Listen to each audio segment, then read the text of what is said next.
like, damn, slow down. I know you see a queen adjusting her crown. She been knocked down, but she never stayed down. She been living life like it's her playground. And they be like, damn, slow down. They can't catch us, she be moving too fast.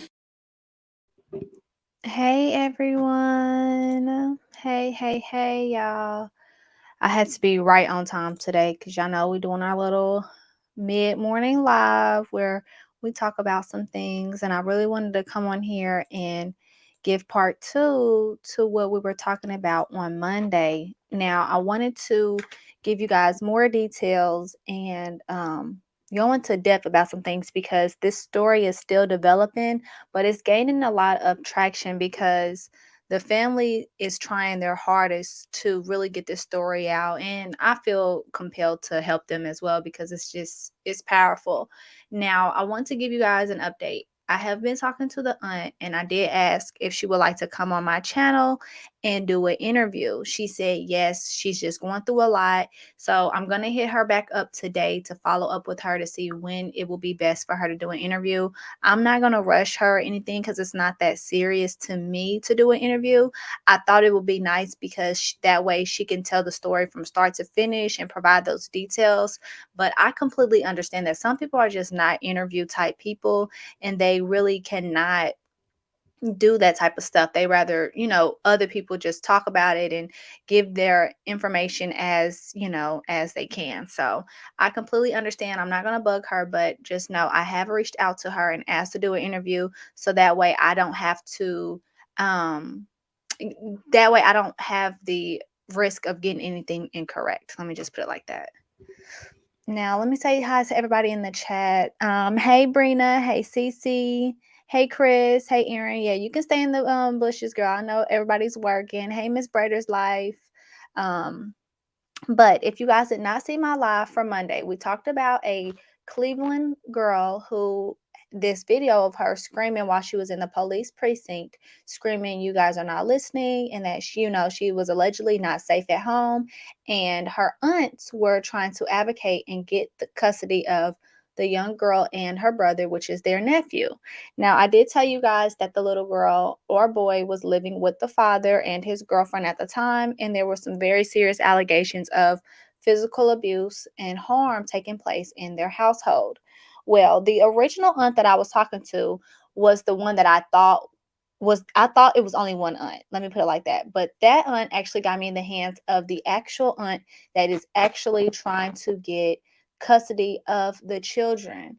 And it made sense because her page has way more stuff on it. So I'm going to go ahead and share her Instagram with you guys. Now, on the screen, as you guys see, this is the aunt that is actually trying to get custody of the kids. This is the one that I asked to interview, but she's just going through a lot. And of course, I understand. So this is the aunt that wants the children. Her name is Charvea.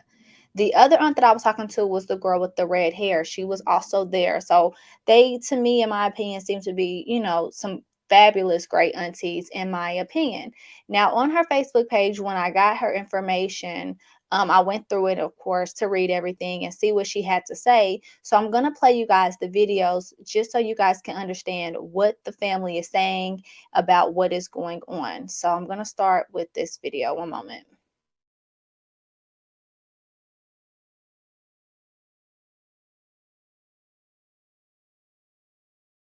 So, what's up, y'all?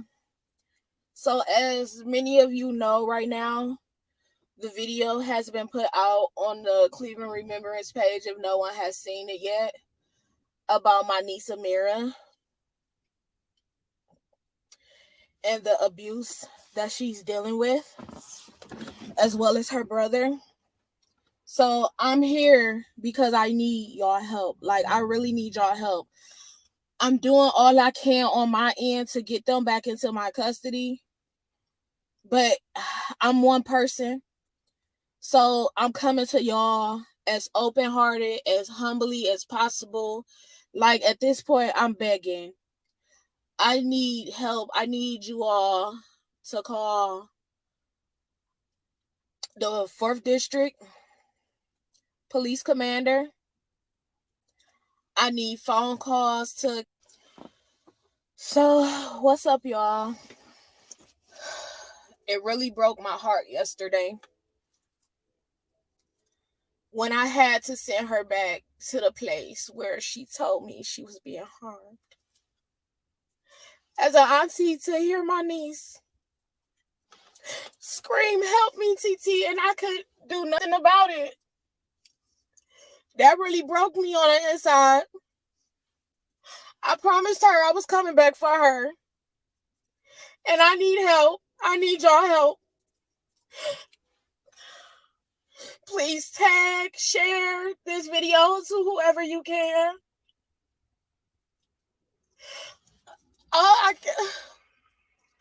I'm doing what I need to do on my end. I can only do so much as one person.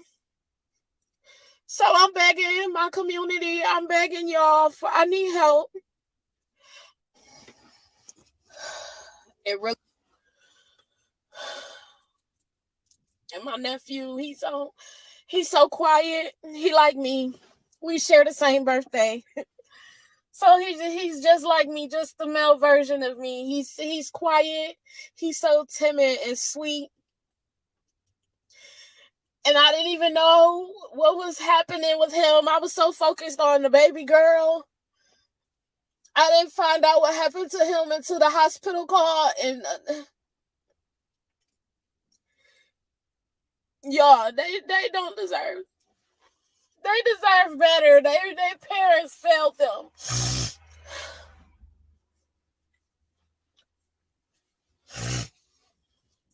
I need help, y'all. Share this to the Shade Room Cleveland Remembrance page. Whoever you feel like needs to see this video, tag everybody. I will not stop until my baby.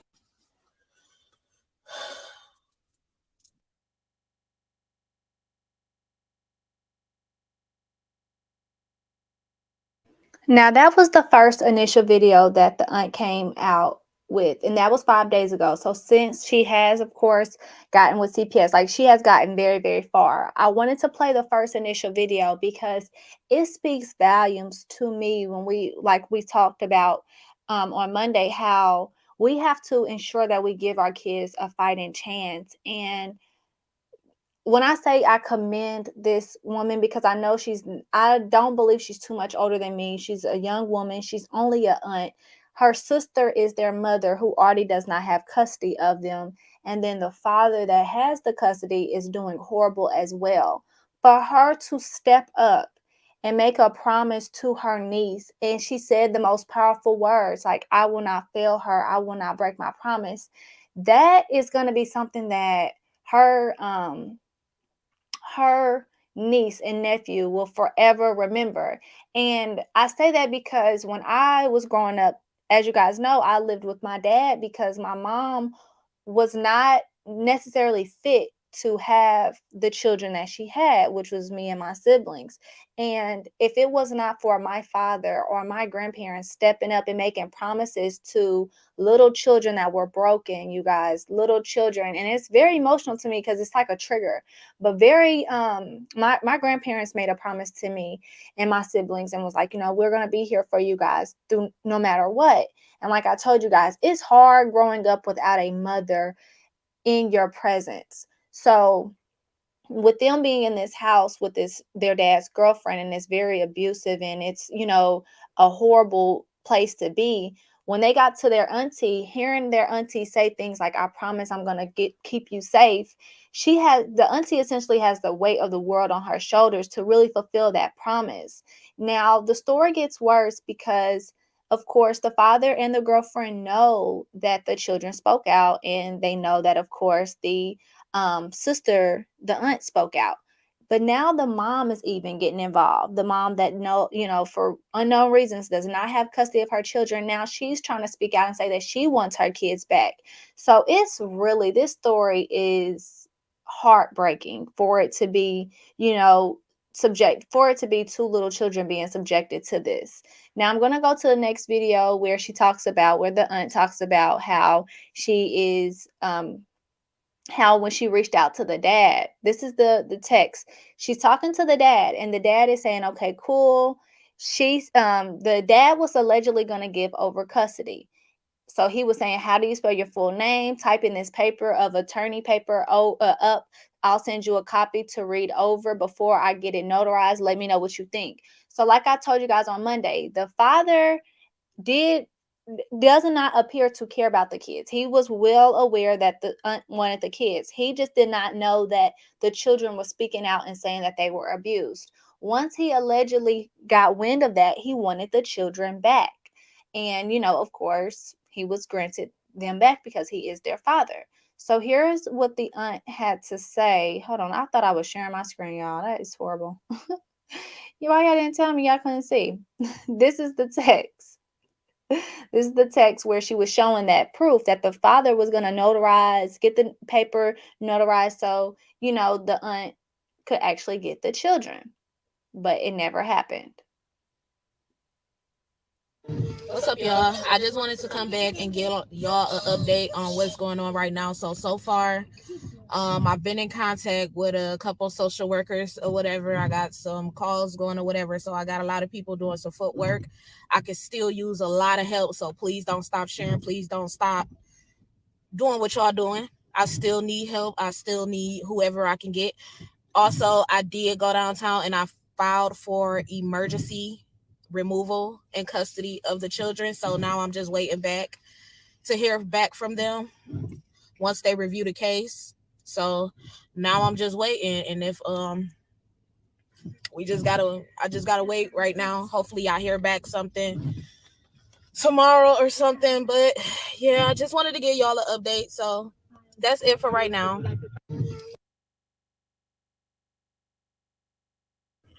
I've been up trying to make phone calls, talking to people, answering inboxes. I'm seeing all y'all messages. I thank y'all so much for all the support. I thank everyone that's reaching out, let me know that they want to help. And what can you all do? I really do appreciate it. I thank for all the encouraging words, everyone that's lifted me up. I'm thanking y'all, everybody that's sharing, everyone that's tagging everyone. Thank you so much. So I wanted to come here to give you all a list of a few people that you can call that I know of right now. I'm pretty sure there's other people that we can call. So if I miss anybody or you feel like it's someone that I should be calling, you can tag it at the bottom or inbox me the information and I'll give it a call. But So she was already sharing like a list of contacts, of course, like CPS and other places that she can call, that we can call to get help. Now, this is the list right here. So that's the reason why I didn't, because I can't say those words on YouTube. But this is the list of phone calls that you guys can call in regards to the children.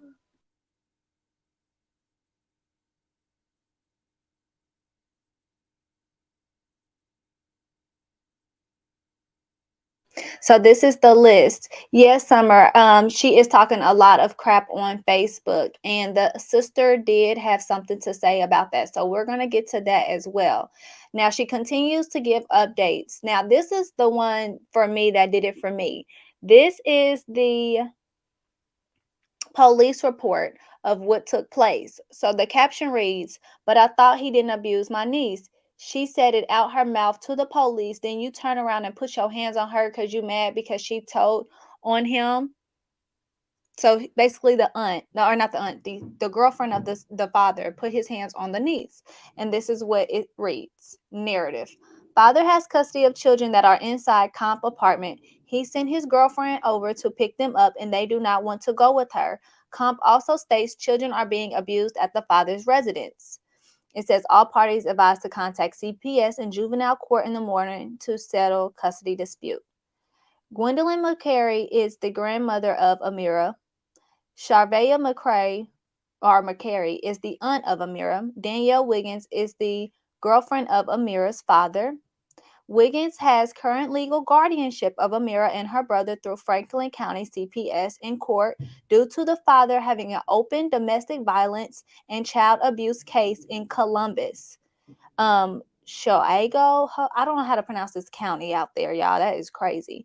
Juvenile court paperwork was provided by Wiggins that showed that Garfield Campbell, which is the father, was the legal guardian of Amira and her brother. Franklin County CPS paperwork has showing that Wiggins was the guardian during the case.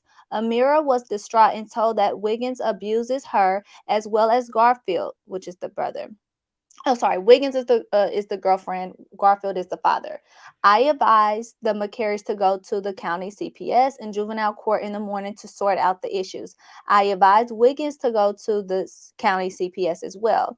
Amira remained with the McCarys and the Wiggins left the area. So this is the police report that, is breaking down what has taken place. But remember, I told you guys that for some reason the girlfriend had custody. I did not know why the girlfriend had custody, but it already turns out that the father already has an open CPS case for domestic violence. So I am confused as to how the girlfriend was able to get custody or guardianship, knowing that she is the girlfriend of the abuser. So essentially, the children are still going to be in the same environment of the abuse.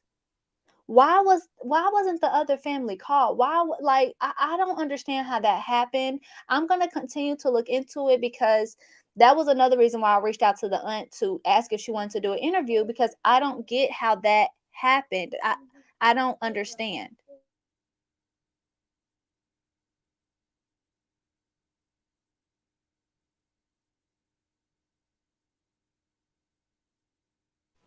Sorry, you guys. India said, I'm confused. If she made allegations of abuse, CPS didn't do a welfare check. It has the father fed with the children. No, that's the thing. There's already a CPS case. It is weird to me. Like, have you guys ever heard of this? And like I said, I know different states, and CPS, DFCS are really hard to understand, because it's not, if you don't work in that field and you don't do that, which I don't, it is hard to understand. But I don't understand how a girlfriend got guardianship of the children when she is only, one, a girlfriend, two, she is the girlfriend of the abuser. She's not the girlfriend of the father that wants the children, and the mom was the abuser. So I don't understand how that happened. I truly don't. Like, it is weird to me. So for them to, and then the police was like, well, just contact CPS. Like, who contacted CPS to begin with when the father got the case for domestic violence? And now I see, because a lot of people, when they see things like this on Facebook or Instagram, they say you can't chase down every story when you do, stuff like this on YouTube. But this one stood out because from the moment I saw that kid screaming, I knew that there was something terribly wrong with this situation based off of how the little girl was screaming. But reading this paper and the fact that they typed the words that this father already has an open CPS case and the girlfriend of the abuser has guardianship just is weird to me. Weird. Why would y'all allow these children? Your job is to protect these children. Why would y'all allow these children to be anywhere near that? And now the children are alleging that the girlfriend is also abusive. So the cycle continues. The abuse is continuing.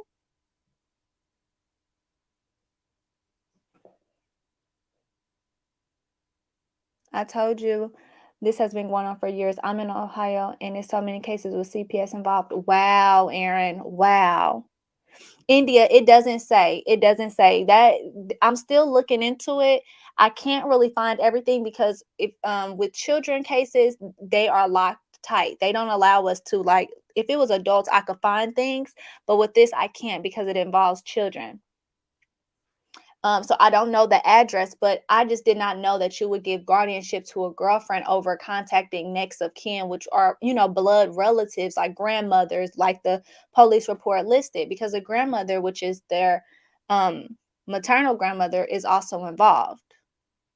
So even after this video has made its way around social media, CPS and courts, no, they still have not stepped in. No.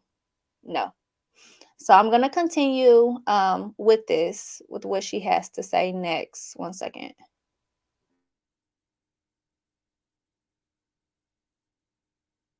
Clean up, clean.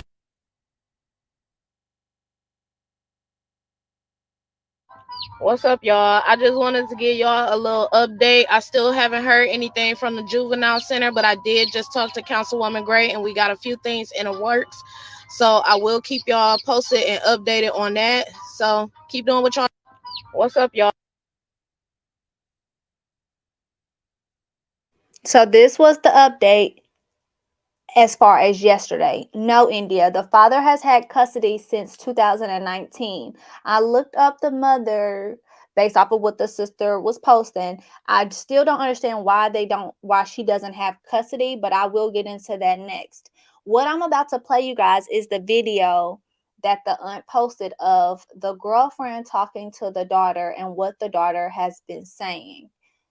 So let me play that for you guys. I'm sorry, what the girlfriend has been saying, not the daughter.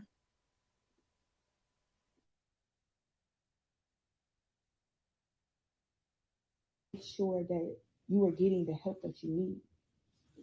Okay? We have to tell them what is going on in the home so you can get the help that you need. Because sometimes I am scared to be around you, Amira, because the lies that you tell cause turmoil. Like it causes chaos. So to protect myself, I have to step away. We have to step away and talk to your psychiatrist. We have those conversations with your psychiatrist because we want them to understand what is going on in the home. And we know sometimes it makes you feel bad. Didn't she say that too? We know sometimes it makes you feel bad, but we have to have those conversations because you need help. Make sure that you are getting the help that you.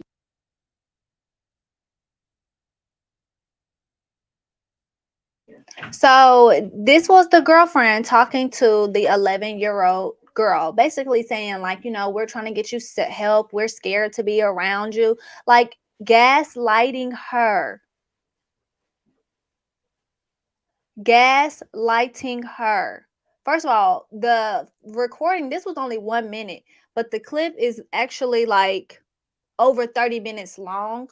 And the aunt wrote, no, she's scared to be around you, her abuser. Don't try and make her feel like she is slow or it's her fault for telling you her for telling on you. You want her to be a liar so bad. My baby not stupid. She know what she is talking about. She know right from wrong. She know abuse. She know what abuse is. She knows what y'all doing to her is wrong, and that's why the first moment she got to talk to us, she did, because she knew it was a safe space around family.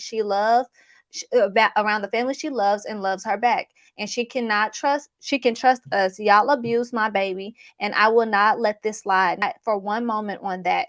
TT, watch, I promise, my baby, I was coming for her, and I'm gonna do just that. If I gotta take my last breath doing it, I'm gonna bring Amira and King home. So basically, what the aunt was doing is what the girlfriend was doing was basically trying to make it seem like she was trying to get to the bottom of why Amira was saying these things and trying to get her to understand that that lying is wrong about abuse, and that she was going to put her in get her with her psychiatrist again. Gaslighting the hell out of a child. She's not stupid. She knows what abuse is. And exactly, India, I blame the mother. She failed her kids. The mother and the father are to blame. Period, point blank. These people had a duty to their children. And the fact that you guys both have failed her is disgusting and ridiculous. But the fact that you really have the audacity to have a girlfriend that you gave guardianship to because of a CPS case and the fucking courts allowed it just shocks me. I don't get it. I do not get this one. This one is hard to understand. Now, the mom has since spoke out and she has had things to say. So the sister spoke out and said, how dare you be mad that I'm fighting for your kids, my niece and nephew, for my niece and nephew. You was a sorry ass mother and did the same thing the father did, silly. I'll see y'all both in court.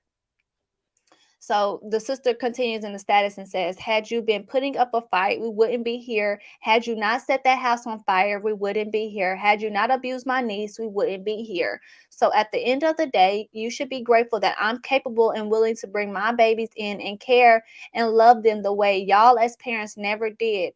Now run and tell her that if it wasn't for me, you wouldn't be able. If it wasn't for me, you wouldn't still be walking this earth. I saved your life too. I'ma just save my babies now.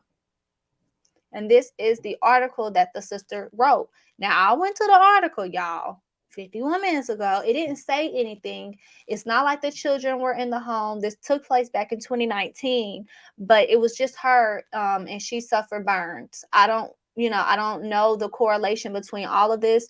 All of this is alleged because I don't know what the mom did to lose custody. So this is like, when I say these are one of those cases that sound so crazy, it can't be true. But the sad part is this is very common. This is very common. These stories go unnoticed and untalked about and swept under the rug. Like Aaron said, this is something that unfortunately is allegedly common in Cleveland about, when it pertains to children and abuse. Yeah, I don't understand how they sent the kids back. But before that, I don't understand how the kids are even still in the home and the father is actually charged with domestic violence to them, to be with a girlfriend. I feel like if I had to choose, if I was the courts, I would not choose a girlfriend over a aunt, a grandmother, any of that. Like, it's crazy. That girl said, I messaged the aunt at the Ray username to try and see if Black Femicide IG page can help spread the word. Oh, she will message you back. I've talked to her. She'll message you back, that girl. So I'm assuming the police or no other agency has interviewed the kids. I'm questioning everyone involved in this, honestly. India, I don't think so. The only one that has spoken to the kids is the police. And the police, as y'all know, does not want to be involved. They have handed it over to CPS, and they have already closed their case because they told them to reach out to CPS and the juvenile courts. So the police is not involved in this, and I don't believe that anyone has questioned these kids. Now, Charvea said that, she did reach out to a state official, and that was as of yesterday. So we don't have any updates in regards to what the state official is going to do. But what I see that the state official is going to do the same thing that the police told them to do, which is to go through the chain of command. Brennan, the child scream should have been alarming to the police officers who should be trained to fill out situations like this. I agree. And that police station was packed, and that little girl was literally screaming, scratching, falling out. Like, all those police officers had to hold her and carry her to her abuser. No one will jump into action until something tragic happens. I pray it doesn't go that far. I do too.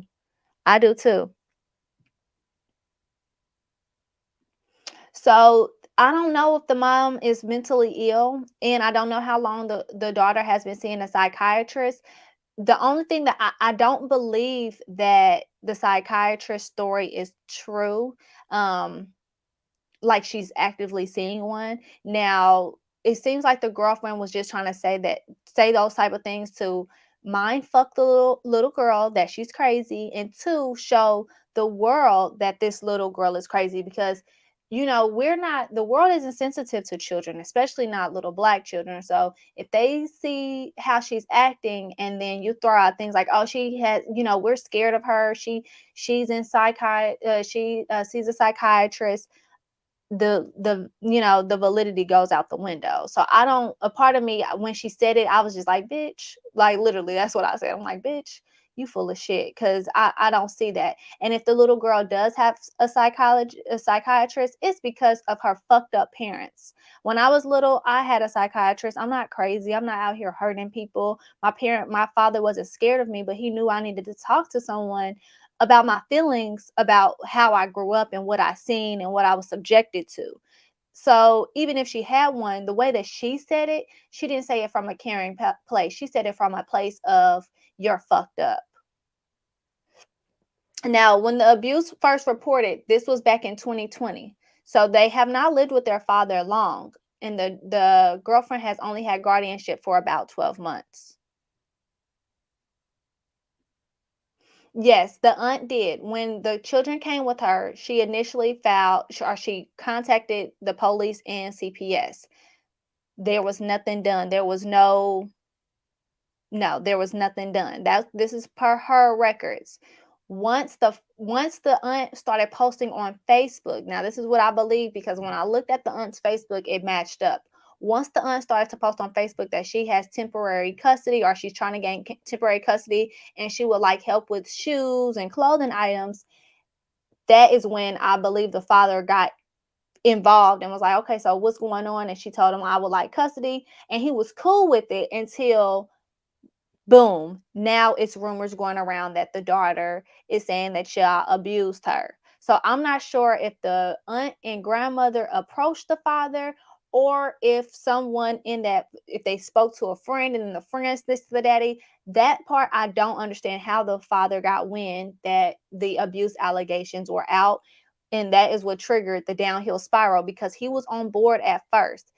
Her Facebook post was up. He was already texting her about getting things notarized.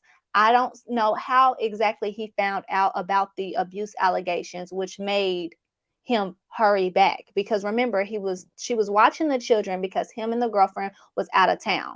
And again, with him having domestic violence and you having guardianship of the children, how are y'all legally together? Like that just shows just how bad this system out there is, because I don't understand that.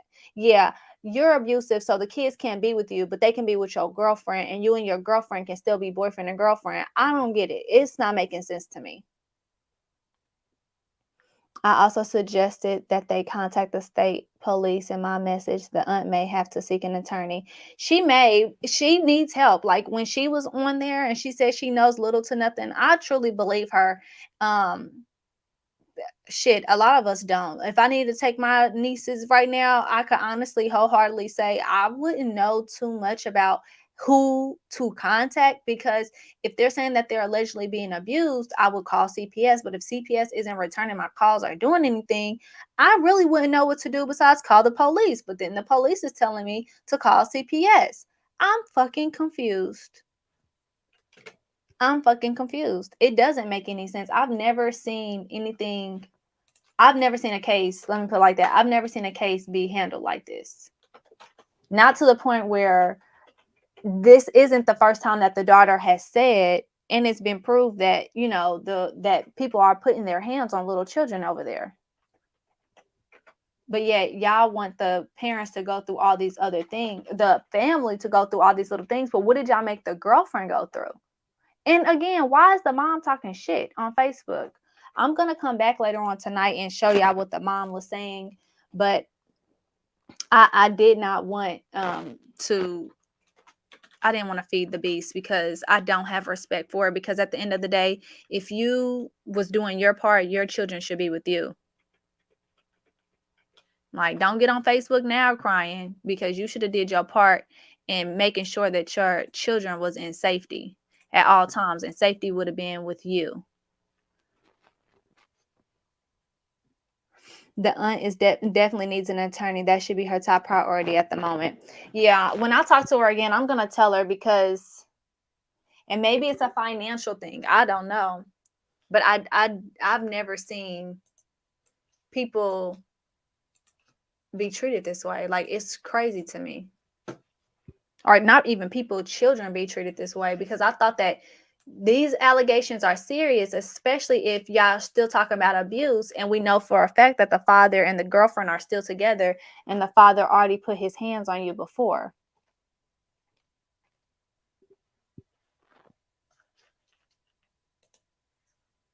Like, that part is what I'm confused on.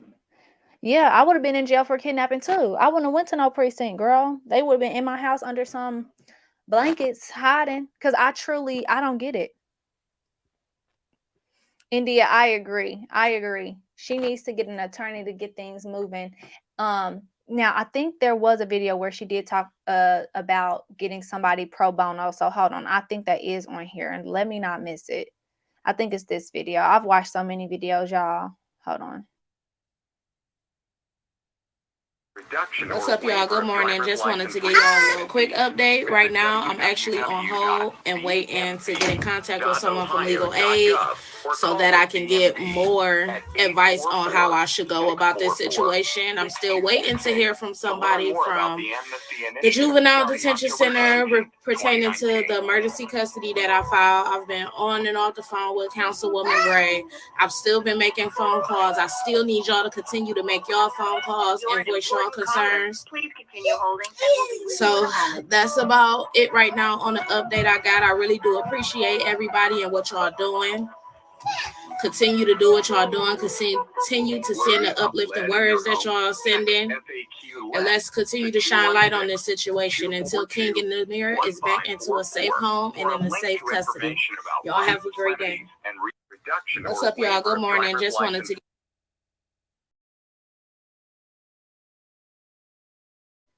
Okay, so I did misspeak. So it does look like as of today, 3 hours ago, she did update us and say that she was seeking legal aid and that she has filed for emergency removal and custody of the children. So I did speak. I apologize. I've watched so many videos trying to figure this out, and I've been looking up things. So my mind is kind of all over the place, but I will say for the record, she is seeking legal advice. The fact that the police knows the father is abusive and is so fucking irritating. That baby was screaming at the top of her lungs. As a human, how do you send someone back? Yeah, and I don't know. Like, after when I understood why they had to send her back, because if y'all know anything about custody matters, the police does not get involved. So I understood them sending the kids back because they have to. It's just like if a father was to take the children and the mom calls the police won't get involved unless there is an active custody, arrangement. If no one has custody, there's nothing that they can do. So I knew that bit. So I was like, okay, I see why the kids had to go back, but I didn't, it made me even more scared when I found out why the girlfriend actually had cut our guardianship, because I thought it was just a rumor, as I told y'all on Monday. I didn't know it was true and real because he, was abusive. They don't typically remove kids if no evidence signs are abuse of evidence signs of abuse are there. I'm confused as to why no investigations have happened. And that's the thing. An investigation has happened. I cannot see it, but there is on the record that the father is indeed abusive. And for whatever reason, the girlfriend has guardianship of these kids.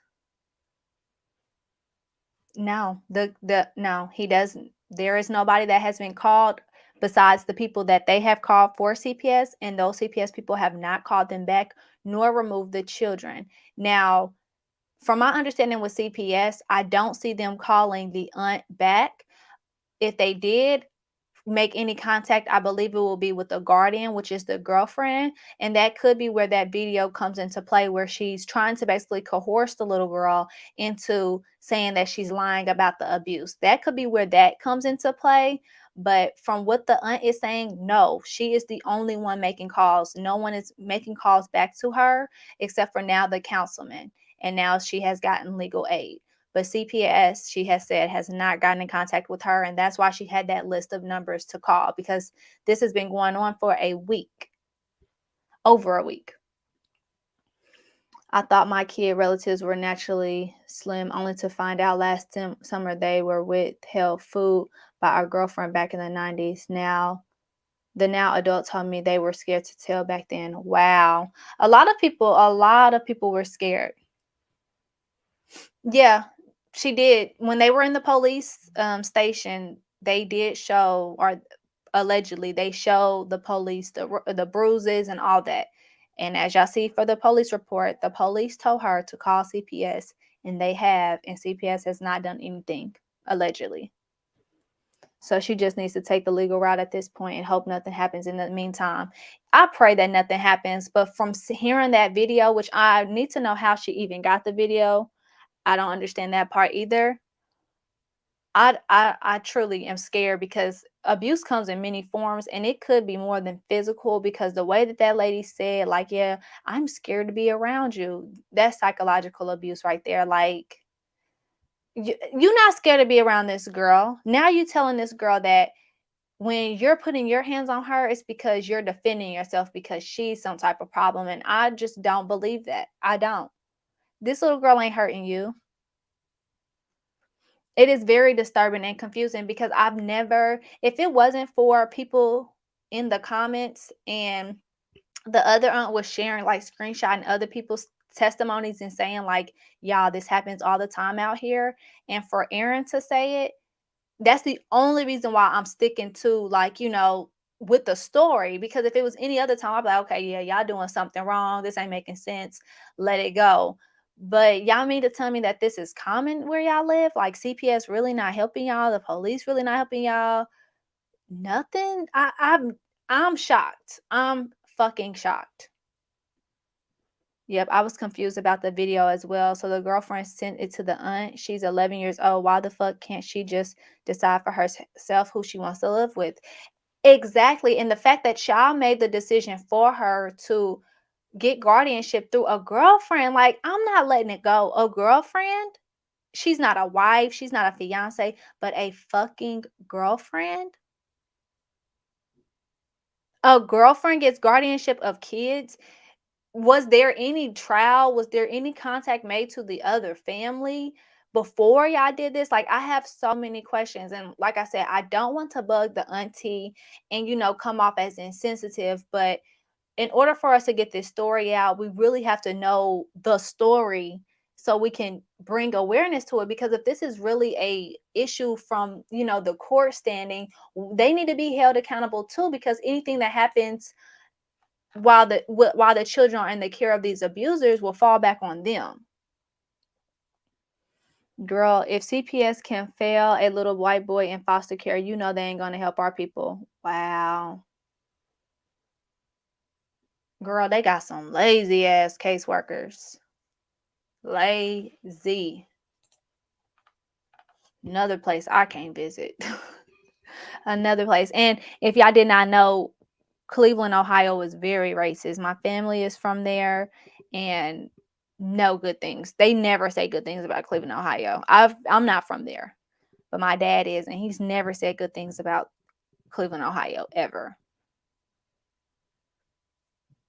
A whole bunch is missing, doubly. Like, I have a list of questions, and I'm going to do my best because I'm bringing this story to y'all, so I have to wrap it up in some way, shape, or form. So I'm going to do my best to either have her send me or answer these questions over the phone, or come on here, just because we don't need to victimize the victim. So we don't have to talk about why the children are not with their mother. If we get that she's not with the we get that she doesn't have custody, and truthfully, who cares if she's on Facebook talking shit? Because, girl, the respect is out the window when you don't do right by your kids, period. So we get that part. I understand the children being moved to their father if the mother is, neglectful. So we got that part. I understand that part, but I need to understand the breakdown of this father's case with CPS for domestic violence. I need to understand the process of how the girlfriend gets guardianship, and then I need to understand what happened from the time span when they was in your house to him finding out that y'all was going to take some type of legal action about the abuse. I need to understand all those things for real, for real. I'm totally confused as to how the aunt said they haven't seen the little girl since she was 6, and they just got back in contact February 2nd. What made the dad call her out the blue to babysit? So according to the aunt, the reason why the dad called was because the dad needed a babysitter to go out of town with a girlfriend. And when they went out of town, they were in direct communication. The aunt and the father never had any prior issues per se. It was, okay, the kids are here, they eating dinner. When the aunt proposed the fact that the kids can stay with her, the father was okay with that. He was fine. Like, he's fed up, in my opinion. So he was already allegedly signing some paperwork, getting it notarized, and then all of a sudden the cover gets blown as to why they're actually doing it because of the abuse, and allegedly all hell has broken loose since. That's crazy, India. Yeah, it's been 4 or 5 years. Yes. Lakeisha. Cleveland, I heard nothing good. I'm from the bottom of Ohio and it's still bad. That is crazy. I've only been there, like, all my family lives there, like my great aunts, all that, all of them live there, and I've only been there like 2 or 3 times. My family still owns the house that they lived in as children and everything, but when I say I've never been there old enough to know about that area, but they never say good stuff about it. So many Black men are blind, worshiping abusive women. In my family, the mother was not able to provide for the kids, which then opened a way for the girlfriend withholding the food. That is sad. And in this situation, allegedly, it's not just the girlfriend that's abusive. It is the father as well. It's just a lot of holes in this. A lot of holes. A lot. And I do know it's common when families break up that you don't see the kids. I think when she said that she hadn't seen the little girl since she was 6 meant physically, but I do know that she has talked to the children. But as far as seeing them, I don't think so. But that's not alarming to me, because when my family split up, I didn't see my mom's side of the family for like 10 years. I'll put it like that. Like, I was a damn near a teenager. I didn't see them like that. The years flew by. So it seems like he called the auntie because he was that desperate for a babysitter. Maybe the people that had usually been with the kids, or hell, they're probably home alone. Who the fuck knows? The people that are usually around wasn't available, so that's why he called the auntie. Or maybe the auntie called and he was like, hey, finally, let me go ahead and slide in this babysitting request. I don't know exactly how it played out, but it's not uncommon for once a family to split up that you don't see that other side. Especially if it's abuse allegations and stuff like that. They would leave those kids hostage. They would make sure that they would not leave the home because they don't want anyone to tell. It's just, for me, I don't understand how there's been no home visits. There's been nothing. Did they know? Like, my biggest question is, did they know when the father got charged with this domestic violence shit? Did they know that the guardianship was signed over to the girlfriend?